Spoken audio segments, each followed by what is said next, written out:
राष्ट्रवादी काँग्रेसमध्ये फूट पडल्यानंतर अनेक ज्येष्ठ नेत्यांनी शरद पवारांची साथ सोडली। दिलीप वळसे पाटील, सुनील तटकरे, धनंजय मुंडे यांच्यासह 40हून अधिक आमदार हे अजितदादांच्या सोबत गेले। राजकीय संकटाच्या या काळात जयंत पाटील हे मात्र शरद पवार यांच्या सोबतच राहिले। पण पवारांसोबत एकनिष्ठ राहिलेला आणखी एक नेता म्हणजे मराठवाड्यातील राजेश टोपे। 2 साखर कारखाने आणि शिक्षण संस्थांच्या जोरावर पूर्वीचा अंबड आणि सध्याच्या घनसावंगी मतदारसंघात राजेश टोपे हे सलग 5 टर्म आमदार राहिलेत। 3 वेळा मंत्रिपद भूषवलेले टोपे हे यंदा आमदारकीसाठी षटकार मारण्याच्या तयारीत आहेत। पण महायुतीकडून प्रबळ उमेदवारी टोपेंविरोधात देऊन त्यांना खिंडीत गाठलं जाईल का? अजित पवारांची भूमिका काय असेल?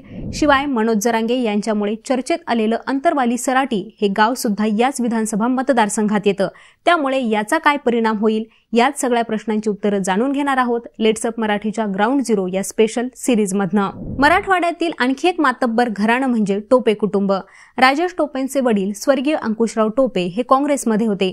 ते 1972 मध्ये काँग्रेसकडून आमदार झाले तर 1991 मध्ये जालना लोकसभा मतदारसंघातून खासदार झाले।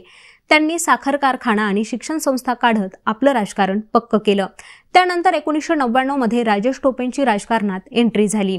1999, 2004, 9, 14 आणि 19 असे ते तब्बल 5 टर्म आमदार राहिलेत। शिवाय त्यांच्याकडे राज्याचं नगर विकास, ऊर्जा आणि आरोग्य खातंही होतं। त्यांनी या पदाची धुरा सांभाळलेली आहे। 2009 मध्ये मतदारसंघांच्या पुनर्रचनेत अंबड मतदारसंघ जाऊन घनसावंगी हा मतदारसंघ तयार झाला। या मतदारसंघात जालना जिल्ह्यातील घनसावंगी तालुका, जालना तालुक्यातील विरेगाव आणि पाचन वडगाव ही महसूल मंडळं, शिवाय अंबड तालुक्यातील वडी, गोद्री आणि गोंदी ही महसूल मंडळे येतात। पण हा विधानसभा मतदारसंघ लोकसभेला परभणी मतदारसंघात मोडतो।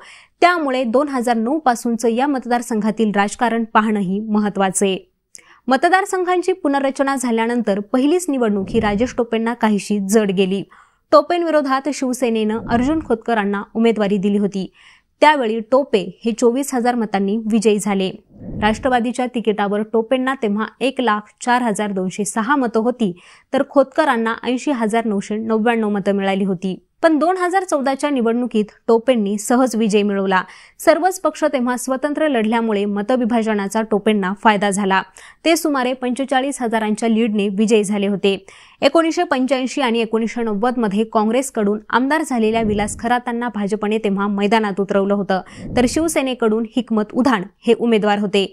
या झालेल्या निवडणुकीत टोपेंना 98,206 मतं होती तर विलास खरातांना 54,554 मतं मिळाली होती आणि हिकमत उधाण यांना 45,657 मतं होती आणि ते 3ऱ्या क्रमांकावर होते।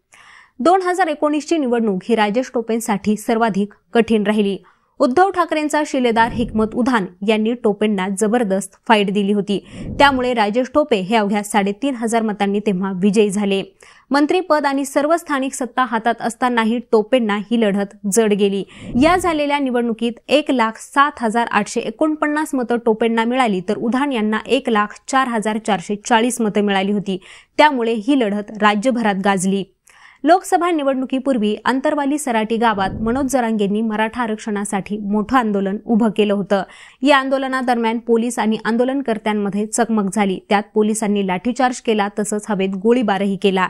या चकमकीत अनेक आंदोलनकर्ते जखमी झाले होते। त्यावेळी सगळ्यात आधी या गावात आमदार राजेश टोपे हेच पोहोचले।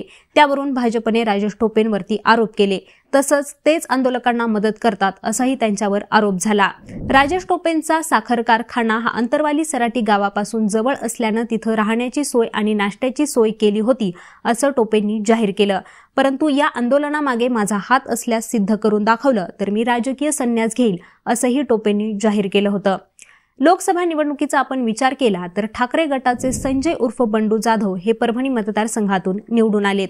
त्यांनी महायुतीचे उमेदवार महादेव जानकर यांचा पराभव केलाय। घनसावंगी या मतदारसंघातून संजय जाधवांना 30,000हून अधिकचं लीड मिळाले। त्यामुळे राजेश टोपेंसाठी हा मोठा दिलासा आहे। आता ज्या पक्षाचा आमदार त्या पक्षाला जागा या सूत्रानुसार महाविकास आघाडीत ही जागा शरद पवार गटाला जाईल हे तर निश्चित आहे। त्यामुळे पवार गटाकडून राजेश टोपे हेच उमेदवार असणार इतकं पण नक्की आहे। पण ठाकरे गटाची मात्र इथं कोंडी झालीये। कारण राजेश टोपे यांचे पारंपरिक विरोधक हिकमत उधाण हे सध्या उद्धव ठाकरे यांच्या गटात आहेत आणि ही जागा ठाकरे गटाला मिळणं अवघड आहे। तर महायुतीत अजित पवार गटाकडून प्रबळ असा इथं दावेदार नाहीये। त्यामुळे अजित पवार गट या जागेसाठी जास्त जोर लावणार नाही। एकनाथ शिंदे गट किंवा भाजपकडून ही जागा मिळवण्यासाठीही प्रयत्न केले जात आहेत। एकनाथ शिंदे गटाला ही जागा गेल्यास उधाण हे शिंदेंच्या शिवसेनेत प्रवेश करतील आणि उमेदवार राहतील। भाजपकडून माजी आमदार विलास खरात तसंच सतीश घाटगे हे दोघंही उमेदवारीसाठी इच्छुक आहेत। शिवाय निवृत्त सनदी अधिकारी मधुकर अरदड हे सुद्धा विधानसभेची तयारी करतायत। ते मराठा आंदोलनामध्ये अग्रेसर होते। मनोज जरांगे यांच्या आंदोलनाची रणनीती ठरवण्यात अरदड हे सहभागी होते, त्यामुळे ते सुद्धा रिंगणात उतरू शकतात। आता तिरंगी किंवा चौरंगी लढत झाल्यास टोपेंना ही निवडणूक सोपी जाईल, परंतु सरळ दुरंगी लढत झाल्यास टोपेंसमोर अडचणी उभ्या राहू शकतात।